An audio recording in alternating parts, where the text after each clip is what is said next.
थी सघे थो त पाण जेके न गॾिजी सघूं त पोइ यूट्यूब ते ज़रूरु पाण गॾिबासीं।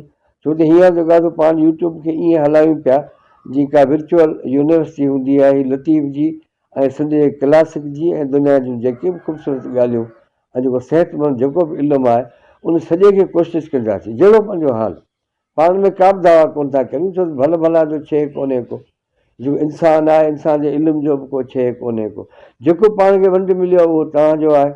अॼु ख़्वाजा मोहम्मद ज़मा जी जेका शाइरी आहे उहा पाण ॿुधी ऐं अञा ख़्वाजा मोहम्मद ज़मा जी शाइरी पाण पढ़ंदासीं ऐं पोइ उन खां सवाइ ॿिया तमामु सुहिणा शाइर पिया आहिनि। ख़लीफ़ो नबी बख़्श पियो आहे उन जी ज़िंदगी ऐं उन जी शाइरी ऐं उहा बि जेको आहे पाण पढ़ंदासीं। हमल फ़क़ीर तमामु सुहिणो शाइर आहे।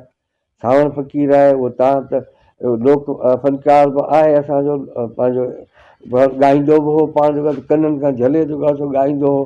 ऐं असांजे लाजपत जो मुंहिंजे ॻोठ जो लवारी शरीफ़ खां पासे गुनी ते जेको आहे सो उनजो जेको आहे सो थाक हो उनजो ऐं उन जी शाइरी में लोक रंग बि आहे ऐं उन जी शाइरी में जेको आहे सो फ़िल्सफ़ो बि आहे उहो साॻियो जेको लतीफ़ साईं जो आहे ख़्वाजा मोहम्मद ज़मा जो आहे ॿियनि जो आहे। उमेदु था करियूं त तव्हां जेको आहे सो मजलिस में ईंदा ऐं ॿी संगत खे ॿुधायो यारनि दोस्तनि खे ॿुधायो हीअं हाणे पाण हिकिड़ो सिलसिलो शुरू कयो आहे।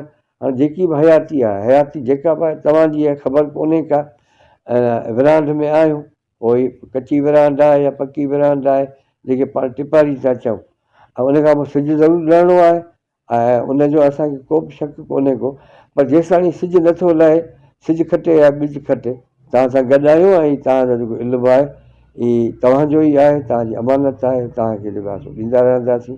उन लाइ ज़रूरी आहे कि तव्हांजो जेको चैनल आहे उनखे सब्सक्राइब करियो शेयर करियो ॿियनि दोस्तनि खे ॿुधायो कि घणे खां घणा दोस्त जेको आहे मुस्तफ़ीद थी सघनि ऐं असांजो जेको हीउ जेको आहे पोरो जेको आहे उहो सफल थी सघे। तव्हांजी वॾी महिरबानी।